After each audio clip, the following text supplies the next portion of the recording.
나의 사랑하는 채 비록 헤어졌으나 어머니 내가 아버지의 말씀을 그들에게 주었사오매 세상이 그들을 미워하였사오니 이는 내가 세상에 속하지 아니함 같이 그들도 세상에 속하지 아니함으로 인함이니이다.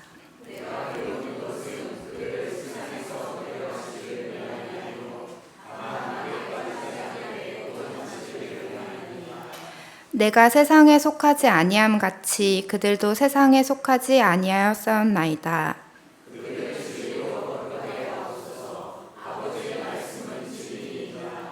아버지께서 나를 세상에 보내신 것 같이 나도 그들을 세상에 보내었고 또 그들을 위하여 내가 나를 거룩하게 하오니 이는 그들도 진리로 거룩함을 얻게 하려 함이니이다. 아멘. 우리나라 개신교 역사에 대한 얘기를 좀 드리겠습니다. 우리나라 개신교 역사상 최초의 순교자는 미국의 로버트 저메인 토마스 목사님이라는 분입니다. 지금으로부터 약 150여 년 전인 1866년 9월 토마스 목사님은 미국 상선 제너럴 셔먼호를 타고 대동강을 거슬러 평양으로 향했습니다.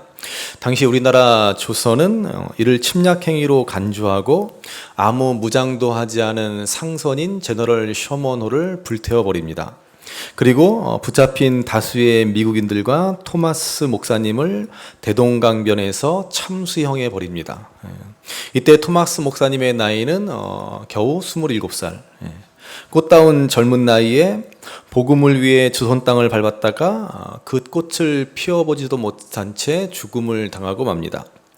토마스 목사님은 한국 개신교 역사의 최초의 순교자로 이렇게 기록됩니다.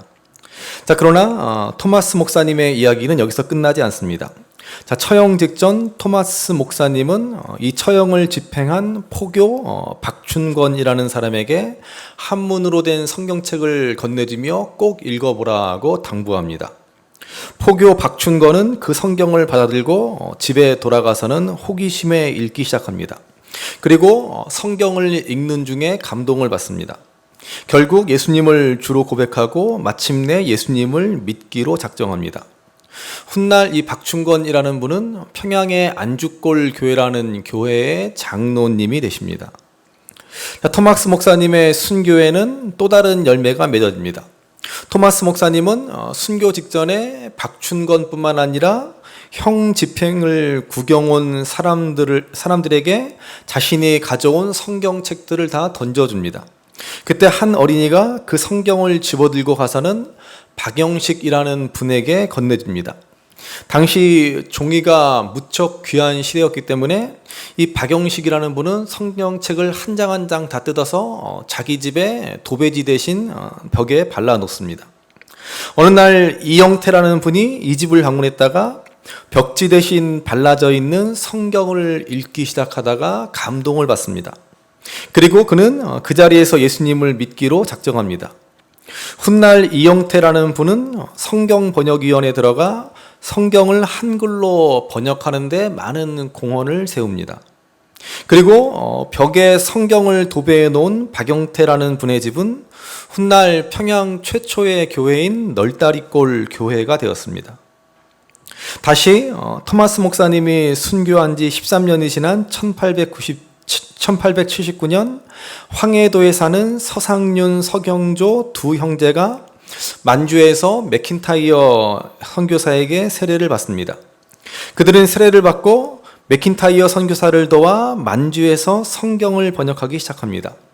드디어 1882년 누가복음이 우리 한글로 최초로 번역되어 출간됩니다.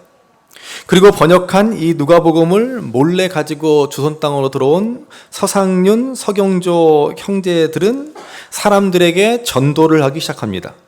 그리고 마침내 1885년 서상윤이라는 분을 주축으로 해서 황해도 장현이라는 곳에 교회당이 세워지는데 그 교회당은 바로 우리나라 최초의 예배당인 소래교회가 되었습니다.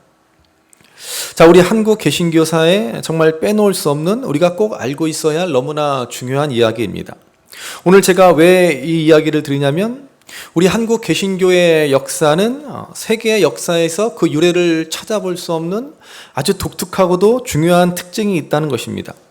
그것은 뭐냐면은 선교사들보다, 공식적인 복음을 들고 이 땅을 밟은 선교사들보다 먼저 성경책이 전해졌고 그 성경을 통해서 믿는 자들이 생겨났다라는 것입니다.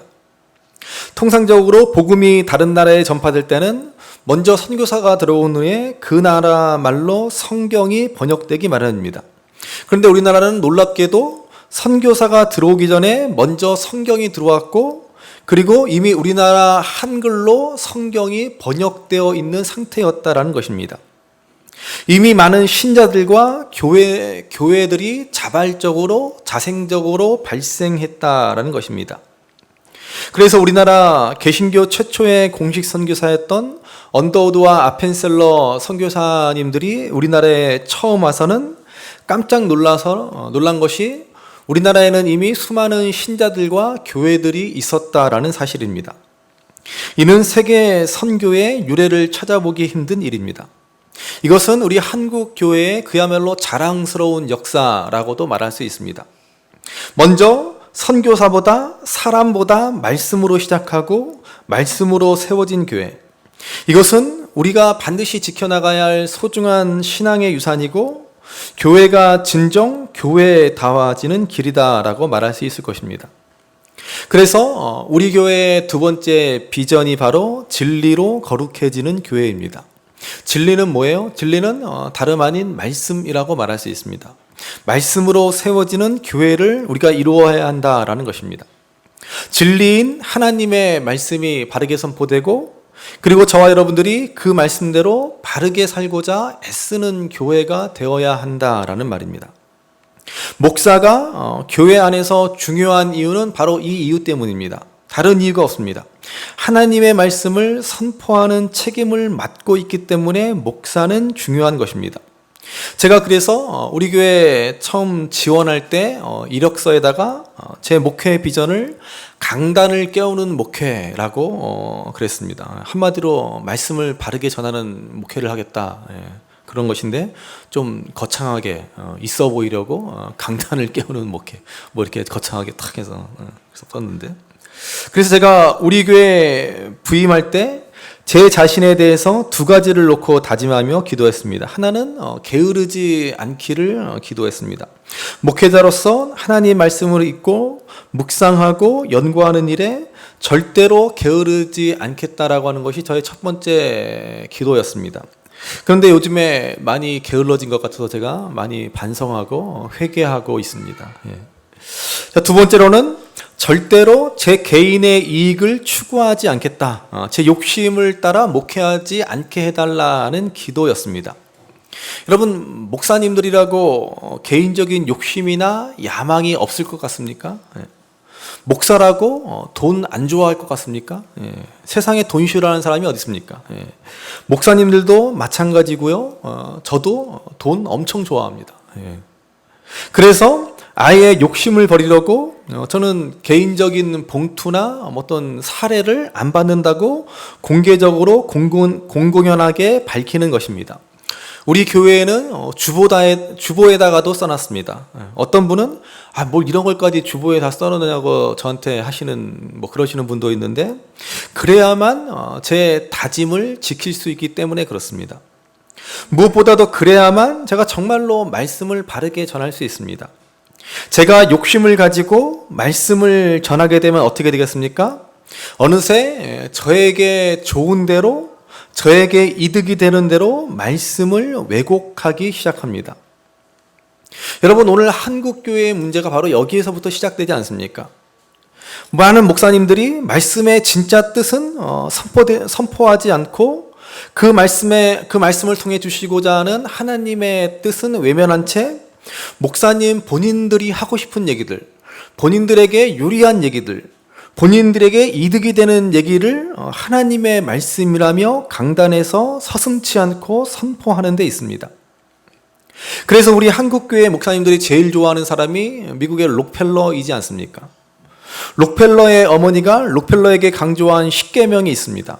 록펠러는 이 10계명을 잘 잘 지켜서 하나님으로부터 축복을 받았다며 20계명을 우리도 잘 지키면 복을 받는다 그럽니다. 그러면서 강조하는 게 목사를 하나님 다음으로 섬기라느니 11조를 잘해야 복을 받는다느니 그딴 소리나 하고 앉아 있습니다. 여러분, 얼마 전 우리 교회 주보에 실렸지만은 록펠러가 어머니의 말씀을 따라 신앙생활 잘해가지고 부자가 된 것이 절대로 아닙니다. 그는 대표적인 악덕 기업주의입니다.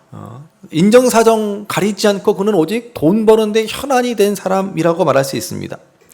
노동자들을 착취하고 환경을 파괴하고 시장을 독점하는 등 수단과 방법을 가리지 않고 돈을 벌어서 부자가 된 사람입니다.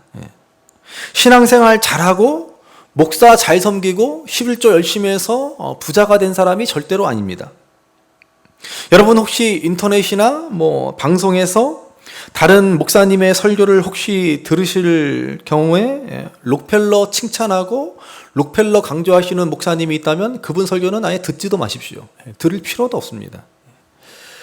그렇게 목사님들이 진실은 외면한 채 자신들이 하고 싶은 얘기만 하는 것입니다. 이게 다 목사님들이 욕심에 사로잡혔기 때문입니다. 저는 그래서 여러분들에게 몇 번 강조했지만 우리 교회가 교인수 늘어나는데 연연해 하지 않겠다라고 그랬습니다. 아쉽죠, 여러분들. 아마도 여러분들 가운데는 우리 교회 좀 교인 좀 많이 좀 늘었으면 좋겠는데 그런 마음을 갖고 계신 분이 있을 겁니다. 사실 교인수 늘어나기를 제일 바라야 하는 것은 저고 교인수가 늘어나면 제일 좋은 것은 목사입니다. 저라고 왜 그걸 바라지 않겠습니까? 왜 그게 안 좋겠습니까? 그러나 교인수 늘어나는 것에만 관심을 갖고 그걸 교회의 목표, 그것을 교회의 비전으로 삼으면 어떻게 되겠습니까? 저도 그렇고 여러분도 그렇고 결코 행복한 교회 생활이 될 수 없습니다. 그런 마음을 가지는 한 우리 교회가 성도가 500명이 되고 1000명이 된들 만족하겠습니까? 500명 되면 1000명 되고 싶고 1000명 되면 2000명 되고 싶고 2000명 되면 5000명 되고 싶고 10,000명 되고 싶은 게 사람 마음입니다. 그 욕심이 끝이 없습니다. 그러면 어느새 목회는 만족함이 없고 목회는 피곤해지고 그리고 이제 여러분들을 들들 볶아대기 시작합니다. 빨리 나가서 강권하여 팔을 비틀어서라도 사람들 붙잡아서 이 자리에다 앉혀놓으라고 그렇게 말합니다. 제가 틀림없습니다. 수없이 보아왔습니다. 말은 다 하나님의 영광이고 하나님 나라를 위한 것이라고 하지만 다 목사님 자신들의 욕심, 자신들의 목회 성공을 바라는 마음뿐입니다. 그러면 이제 모든 말씀들을 다 자신들이 원하는 쪽으로 설교합니다. 교인들은 점점 더 교회 생활이 피곤해지고 지쳐갑니다. 제가 너무나 그런 걸 많이 봐왔고 그런 걸 보고 정말로 많이 탄식했습니다. 그래서 하나님 앞에 간절히 기도한 것은 저는 절대로 저렇게 목회하지 않게 해주세요. 정말로 하나님 말씀만 바르게 전하는 목사가 되게 해주세요라고 기도했습니다. 그러니까 여러분들 저를 위해서 기도하실 때는 무엇을 위해서 기도해야 한다고 그랬습니까? 다른 거 기도하지 마시고 제발 우리 장 목사 말씀 좀 바르게 전하게 해주십시오. 이거 기도하라고 제가 부탁드렸습니다. 어느 교회는 예배 시간에 대표 기도를 하는데 목사님의 건강, 가정을 위해서 기도하고 심지어 사모와 목사 자녀들을 위해서까지 기도하는 교회들도 있습니다. 무슨 목사가 왕입니까? 무슨 교회 대표 공예배 대표 기도 시간에 목사 자녀들을 위해서까지 기도합니까? 물론 목회를 잘하려면 목사 가정이 평안한 것도 중요합니다. 그러나 그런 건 여러분 개인적으로 생각나면 기도해 주시고 공예배 시에는 정말 우리 장 목사가 헛소리하지 않고 하나님 말씀만 바르게 전하게 해주세요라고 기도하시면 좋합니다. 꼭 이렇게 기도해 주시기 바랍니다. 그러면 제가 그거를 하나님의 음성으로 듣고 더 잘하려고 노력할 것입니다. 제 얘기가 조금 길었지만은 우리 교회가 진리로 거룩해지는 교회가 되기 위해서는 먼저 말씀을 전하는 목사인 제가 잘해야 하기 때문입니다. 그리고 이제 우리 모두가 잘해야 하는 부분이 있습니다. 오늘 본문 말씀을 보시기 바랍니다. 본문은 우리 예수님께서 세상을 떠나기 직전에 이제 마지막으로 제 아들을 위해서 기도하신 기도문의 내용입니다. 소위 예수님의 대제사장적인 기도라고 일컬어지는 내용의 일부분입니다. 자, 14절에 보시면 내가 아버지의 말씀을 그들에게 주었사오매 라고 기도하십니다. 하나님의 말씀을 제자들에게 주었다. 그렇게 오늘 제자들과 오늘 우리들에게 하나님의 말씀을 주셨다라는 사실을 말씀합니다. 자, 하나님의 말씀을 주신 이유가 무엇입니까? 15절 말씀을 한번 보시기 바랍니다. 15절 말씀 같이 읽습니다. 내가 비옵는 것은 그들을 세상에서 데려가시기를 위함이 아니요 다만 악에 빠지지 않게 보전하시기를 위함이니이다.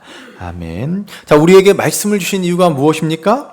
그것은 우리가 이 땅을 살면서 악에 물들지 않고 악에 빠지지 않도록 하기 위해서다라는 것입니다. 여러분, 우리가 자칫 잘못 생각하기 쉬운 게 세상은 악하고 타락했기에 세상을 등지고 세상을 외면한 채 살아가는 것이 신앙생활 잘하는 것이다 라고 생각하기 쉽습니다. 그러나 그렇지 않습니다. 우리 주님이 원하시는 것은 우리가 적극적으로 세상 가운데서 열심히 살아가기를 원하십니다. 세상이 아무리 힘들고 세상이 아무리 타락했을지라도 결코 세상과 벽을 쌓고 세상과 분리된 것이 아니라 적극적으로 세상에서 살아가고 그렇게 세상에서 열심히 살아가되 악에 물들지 않고 악을 이기고 살아야 한다라는 말씀입니다. 그래서 예수님은 주기도문을 가르쳐 주시면서 뭐라고 그랬습니까? 다만 악에서 구하시옵소서 이렇게 기도하라 라고 말씀하시지 않았습니까? 어떻게 이것이 가능합니까? 죄로 물든 이 세상을 살아가면서 우리가 어떻게 이 죄악에 물들지 않을 수 있습니까? 유일한 비결은 바로 하나님의 말씀입니다. 우리 예수님께서도 사단에게 시험 받으실 때 바로 말씀으로 이기지 않으셨습니까? 40일간 금식한 예수님을 향해 이 돌을 가지고 떡을 만들어 봐라. 그러는 이 사탄의 교묘한 유혹 앞에서 예수님이 뭐라 그러세요? 기록되었으되 사람이 떡으로만 살 것이 아니요 하나님의 입으로부터 나오는 모든 말씀으로 살 것이니라 라고 하시지 않았습니까? 예수님은 그 유혹의 그 순간에 하나님의 말씀을 떠올리시며 그 말씀으로 사탄의 유혹을 물리치고 승리하셨습니다. 여러분, 이것이 바로 우리가 그리스도인으로서 이 땅을 살아가는 삶의 방식입니다. 시편 119편 9절에 보시면 청년이 무엇으로 그의 행실을 깨끗하게 하리이까? 그러면서 주의 말씀만 지킬 따름이니이다 그랬습니다. 그리고 그 다음 11절에 보시면 이렇게 말씀합니다. 우리 11절, 시편 119편 11절 말씀 같이 읽습니다. 내가 주께 범죄하지 아니하려 하여 주의 말씀을 내 마음에 두었나이다. 아멘. 내가 범죄하지 아니하려고 주님의 말씀을 내 마음속에 두었다. 하나님의 말씀을 내 마음에 드는 것, 하나님의 말씀을 읽고 묵상하고 그 의미를 되새기며 살아가는 것, 여러분, 이것이야말로 악한 세상에서 우리가 우리 자신을 지키고 보존하는 삶의 비결입니다. 그래서 우리 예수님은 다시 한번 이렇게 말씀하십니다. 오늘 보면 17절 말씀 같이 읽어보시겠습니다. 17절, 그들을 진리로 거룩하게 하옵소서. 아버지의 말씀은 진리니이다. 아멘. 여러분, 성경 말씀은 진리입니다. 그렇죠? 네. 허구한 날 목사님의 설교가 너무 지루해서 맨날 예배 시간에 졸던 한 성도가 있었습니다. 그래서 평소 목사님도 이 성도를 못마땅하게 탐탁치 않게 여기던 터에 어느 날인가도 역시 설교 시작부터 꼬박꼬박 이 성도분이 졸기 시작합니다. 그런데 그날 설교가 마침 하나님의 말씀에 관한 내용이었습니다. 그래서 이 목사님이 졸고 있는 이 성도분들을 향해서 목에 핏대를 세우며 힘주어 이렇게 말씀합니다. 여러분, 하나님의 말씀은 진리입니다. 이렇게 말해야 되는데 너무 목에 힘을 준 나머지 여러분, 하나님의 말씀은 진리입니다. 이렇게 말합니다. 그러니까 이 성도분이 졸다가 그 소리가 귀에 확 들어오더니 아멘 하고 크게 외쳤다는 이야기입니다. 네. 우리 가운데에는 이런 분들이 있지 않기를 바랍니다. 진리인 하나님의 말씀에 질려버리신 그런 분이 계신지 모르겠어요. 그런 분이 한 분도 없기를 바랍니다. 옆에 분과 건면하실까요? 하나님의 말씀은 질리지 않는 진리입니다. 하나님의 말씀은 질리지 않는 진리입니다. 그렇습니다. 여러분, 그러면 어떻게 이 질리지 않는, 이 진리인 하나님의 말씀으로 우리가 거룩하게 될 수 있습니까? 여러분, 그냥 이 성경을 가지고 다니면 뭐 거룩해집니까? 우리 한국 사람들은 성경을 거룩한 폼으로 갖고 다니는 경향이 있습니다. 예전에 제가 청년 시절 신앙생활하던 저희 교회 목사님이 설교 중에 하던 얘기가 제가 청년이었을 때도 들었는데도 하도 기가 차갖고 잊어버리지도 않습니다. 그분이 하는 얘기가 성경을 그냥 이렇게 들고 다니면 믿음이 없는 사람이고 성경을 이렇게 들고 다니는 사람이 믿음이 좋은 사람이다. 그래서 참 어이가 없어가지고 이런 게 무슨 말도 안 되는 소리입니까? 성경은 결코 우리를 거룩하게 보이도록 하는 액세서리가 아닙니다. 우리가 성경을 그냥 부적처럼 고이 품고 다닌다고 해서 이 말씀이 저절로 우리를 거룩하게 하는 것이 아닙니다. 사도 요한은 그래서 요한계시록 1장 3절에서 이렇게 말씀합니다. 이 예언의 말씀을 읽는 자와 듣는 자와 그 가운데 기록한 것을 지키는 자는 복이 있다라고 했습니다. 여기서 가장 중요한 강조는 그 가운데 기록한 것을 지키는 자가 복이 있다는 것입니다. 읽는 것도 복되고 듣는 것도 복됩니다. 그러나 가장 중요한 것은 지키는 것입니다. 아무리 우리가 말씀을 100번, 1000번 읽고 들어도 아무리 훌륭한 목사님이 와서 이 자리에 와서 설교를 한다라고 해도 그것만으로서는 우리가 변화되지 않습니다. 결코 우리가 거룩해질 수 없습니다. 이 말씀을 읽었고 들었다면 그리고 나서 이 말씀을 따라 살아갈 때, 이 말씀을 지킬 때 비로소 말씀이 우리를 거룩하게 합니다. 그러니까 핵심은 말씀을 지키는 것입니다. 우리는 말씀을 읽고 들었으면 그 말씀으로 살아가야 합니다. 말씀을 지키고 순종해야 합니다. 그때 비로소 이 말씀으로 우리가 거룩하게 되는 역사가 나타납니다. 말씀으로 거룩하게 되는 것, 여러분, 이것이 우리 신앙의 목표입니다. 여러분, 우리 신앙의 목표를 무엇이라고 생각하십니까? 많은 분들이요, 대부분의 분들이 우리 신앙생활의 목표를 잘못 알고 있습니다. 우리 신앙생활의 목표를 예수 믿고 구원받는 것이라고 생각합니다. 여러분, 그래서 우리 신앙생활이 온전한 생활이 못되고 마는 것입니다. 우리 신앙생활의 목표가 구원받는 것입니까? 아니요, 그렇지 않습니다. 왜냐하면은 이미 우리가 믿었을 때, 우리가 이미 예수님을 구주로 고백한 순간에 우리는 벌써 구원을 받았기 때문에 그렇습니다. 그러면 더 이상 구원은 우리 신앙의 목표가 될 수 없습니다. 그것은 믿지 않는 자들에게 해당하는 이야기입니다. 이미 믿은 우리들에게는 구원은 이미 우리에게 주어진 것이기 때문에 더 이상 구원이 우리 신앙생활의 목표가 되지 않습니다. 그런데도 많은 사람들이 신앙의 목표를 구원받는 것이라고 생각합니다. 그렇기 때문에 목표 없는 신앙생활 내지는 처음 구원받았을 때의 초보적인 신앙생활에 머무르고 맙니다. 세계 최고의 명문대학이라는 미국의 하버드 대학에서 어느 해에 10명의 낙제생이 발생합니다. 10명의 낙제생이 발생할 수 있죠. 그런데 주목할 만한 점은 그 해에 그 10명의 낙제생이 전부 아시아계 학생들이었다라는 것입니다. 구체적으로 우리 한국인 학생들과 중국인 학생들이 낙제를 했습니다. 그래서 하버드 대학 당국에서 조사에 들어갑니다. 무슨 어떤 인종차별 같은 것이 있지는 않았는가라고 하는 것입니다. 그런데 그 조사 결과는 이렇습니다. 아시아계 학생들이 10명이나 낙제한 것은 아시아계 학생들의 특징으로 그들은 목표가 없기 때문이다라는 결론이 내려집니다. 자, 무슨 말이냐면은 이 낙제한 학생들의 특징은 오직 하버드 대학이라고 하는 세계 최고의 명문대학에 입학하는 것이 목적이었을 뿐이라는 것입니다.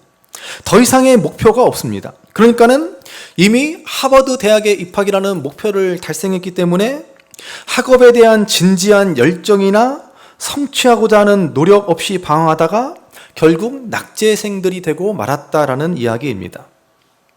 자, 여러분, 이게 무슨 말입니까?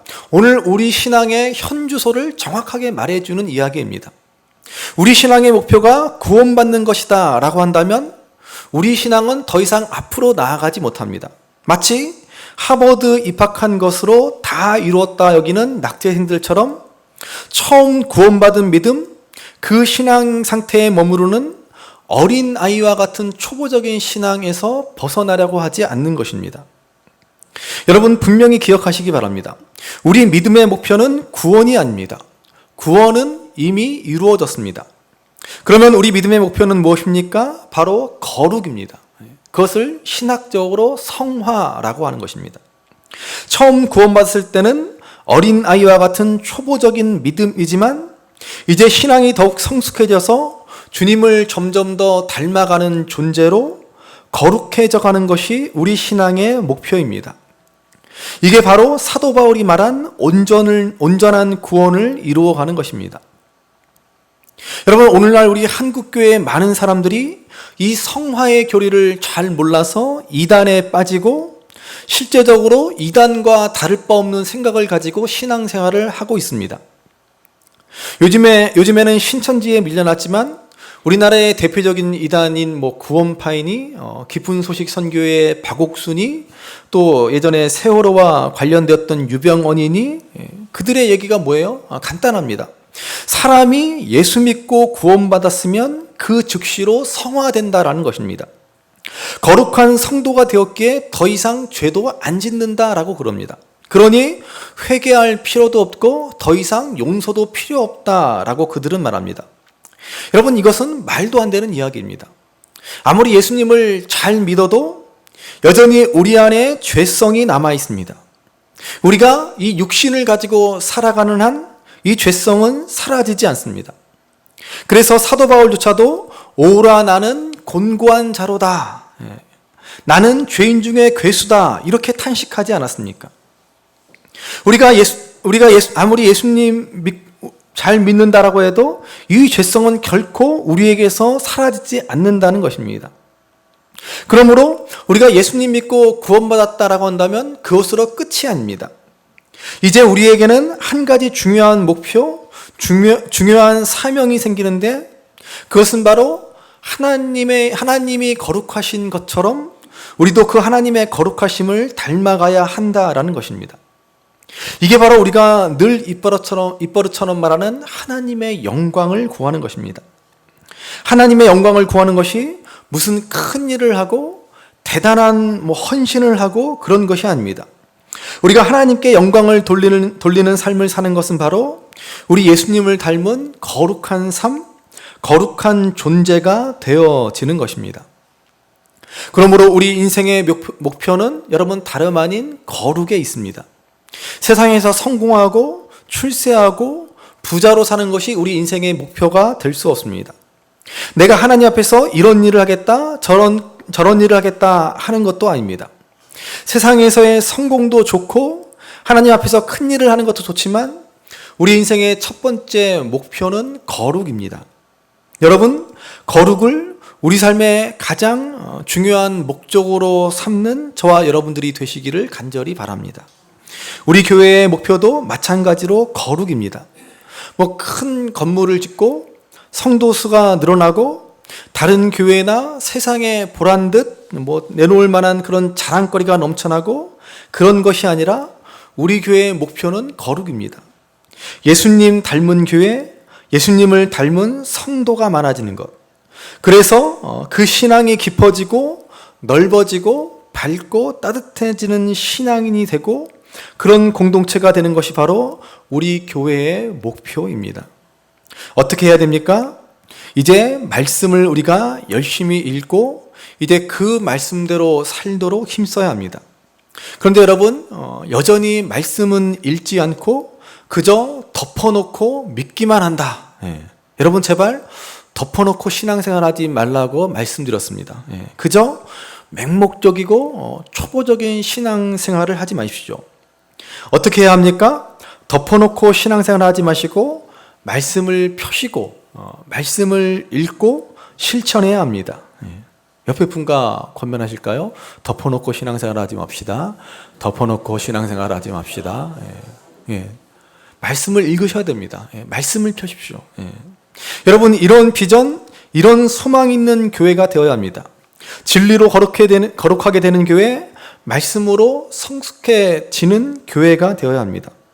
그저 교회만 왔다 갔다 하는 것이 아니라 단지 말씀 듣고 예배하는 것으로 난 구원받았다 라고 하는데 머무는 것이 아니라 말씀으로 거룩해지는 것을 인생의 목적으로 삼고 저와 여러분들이 이 말씀을 붙들고 실천해내고 몸으로 체험해야 하는 것입니다. 그러므로 이제 말씀을 펴고 말씀을 읽고 말씀을 듣고 이 말씀을 잘 분별하셔서 말씀이 내 삶에 체험되어지고 실천되어지고 역사하는 삶, 그래서 주님을 닮아가는 거룩한 성도가 되고 그러한 성도들이 많아지는 거룩한 교회가 되는 저와 여러분 그리고 우리 신성 주마음교회가 될 수 있기를 주님의 이름으로 간절히 바랍니다. 귀하다 우리 어머님이 들려주시던 재미있게 듣던 말이 책 중에 있으니 이 성경심이 사랑합니다.